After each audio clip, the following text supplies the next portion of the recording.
ibn Farouk here with our brother from Mubashirun, Salahuddin and Hassan. Got Yusuf in the house, mashallah, One Message Foundation.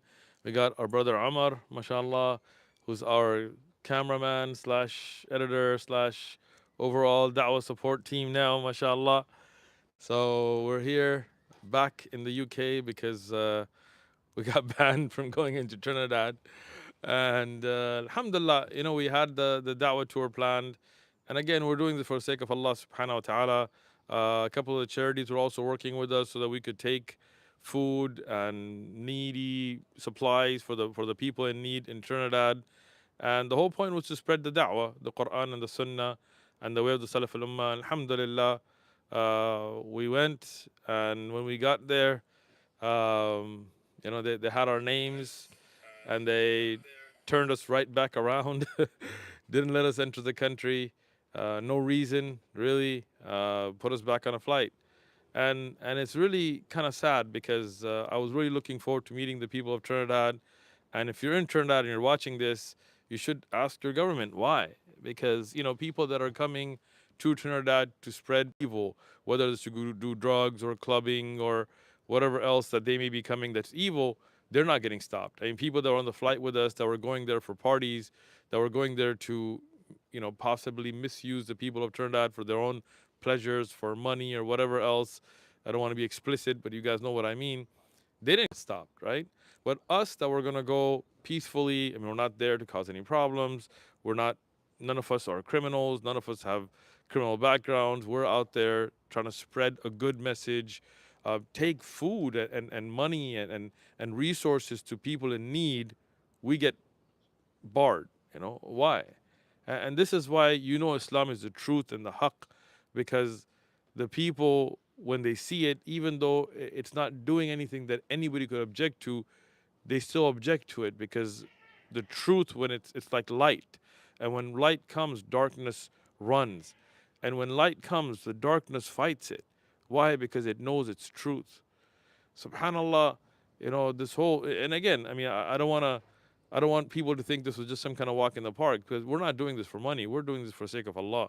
I mean, we've spent 18 hours now on planes because it was a 9-hour, flight there, and then getting right back on. I mean, we haven't laid down on a bed in 2 days or 3 days. Waiting in the airport as well, Sheikh. Waiting in the Yeah. airport, and we're going to talk about the experience, but I just want to talk about this at first. That look, what we know, Subhanallah, um, is there were Muslims, Muslims by name, that were involved in trying to stop us from going.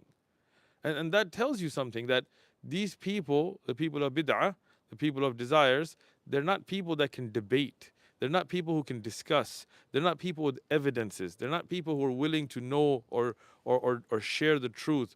But they're people that will just they will use kuffar and they will use authorities to block a Muslim just because they know that if that truth gets to their lands, then it's going to spread. And that tells you who's on the truth. But if you're watching, whether on YouTube, whether on TikTok, wherever you're watching, I want you to be with us firm on the haqq. We're not going to falter. The da'wah is not going to stop.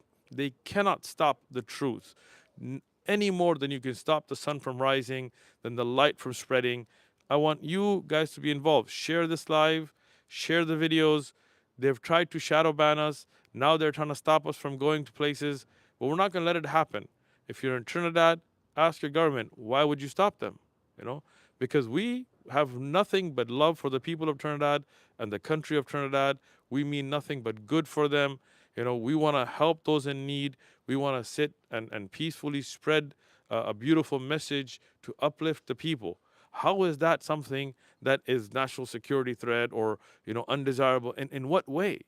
See, that makes absolutely no sense. And if you're a Muslim sellout who is so afraid of the haqq, check yourself. Think about it. If you're on the haqq, sit down, bring the Quran, bring hadith. Whoever has the adillah and evidences will follow it. But if you're going to use kuffar behind the scenes, backstab Muslims, you're pathetic. You're the loser. This is why when you talk about unity and you talk about being together, but then you do things like this, it shows you why the Muslim ummah is in the situation that it's in.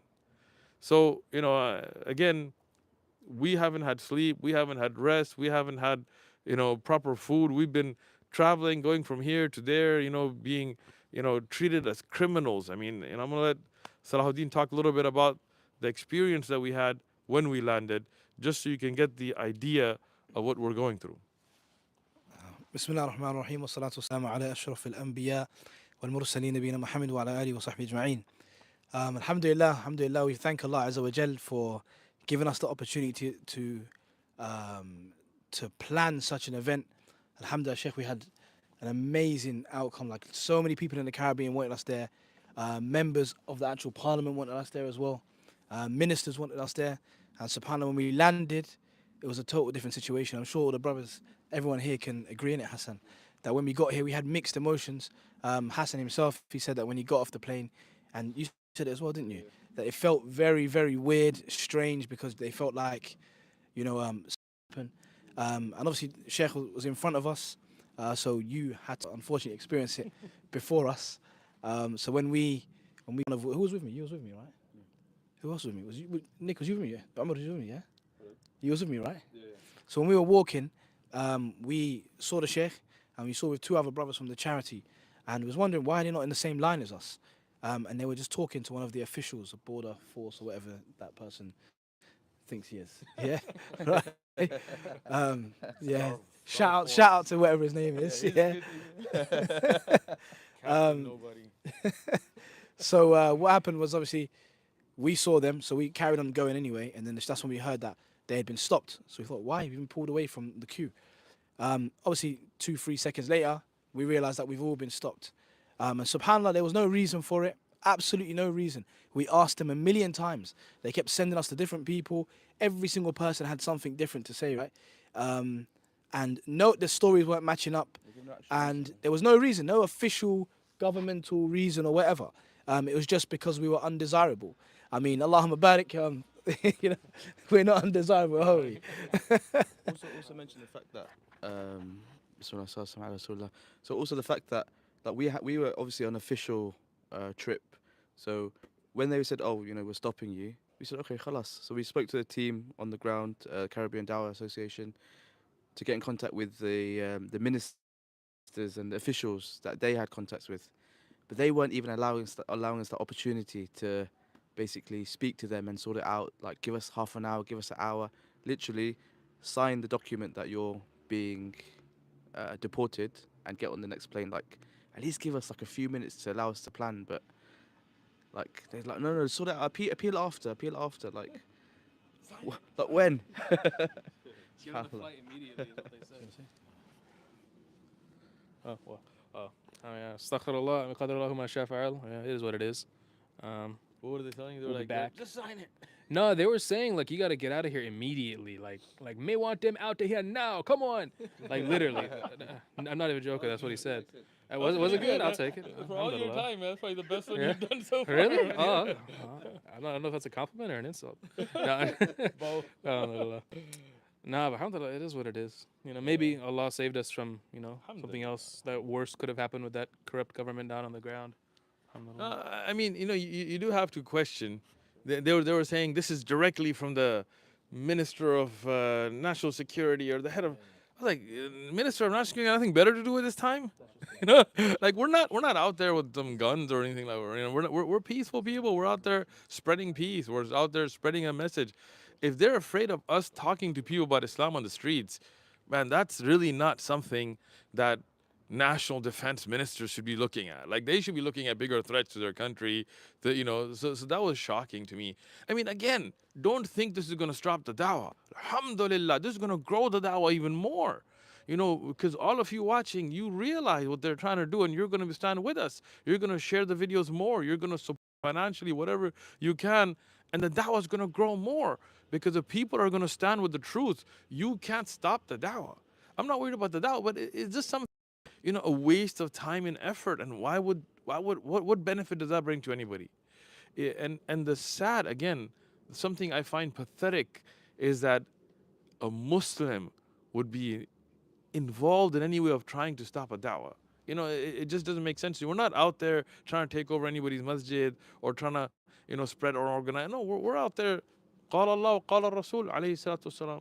And we're out there talking about tawheed and jealousy, whatever it may be. It's really pathetic. And when you look at the situation of the Muslim world around the world, and everybody's blaming this and that, but think about this: if you know somebody's going to come to your country and spread nur, light, Quran, is not even going to mess with your dars or something. No, he's going to go out and speak to kuffar on the streets and call them towards tawheed and increase the number of Muslims in your country, and you're jealous of that? That's pretty pathetic, you know.